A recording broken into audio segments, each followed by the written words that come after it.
All right, it is word search time. So you're going to look for these words in this area. So the way that you're going to show that you found the word, I'm just going to highlight something random. So this isn't an answer. You're going to highlight that area, and then you come up to this bucket where it says fill color, and then you select the color that you would like to highlight that word with. So again, that is not a word, just an example.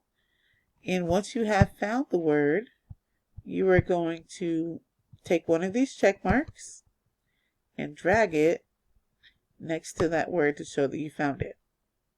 Our directions down at the bottom say, search for the words listed on the right-hand side. They may appear forwards, backwards, diagonal, or backwards diagonal. So diagonal is when you go this way. Backwards diagonal can be from the top going across, from the bottom going across to the top. When you locate a word, click inside the box that contains one of the letters of the word and select the paint can.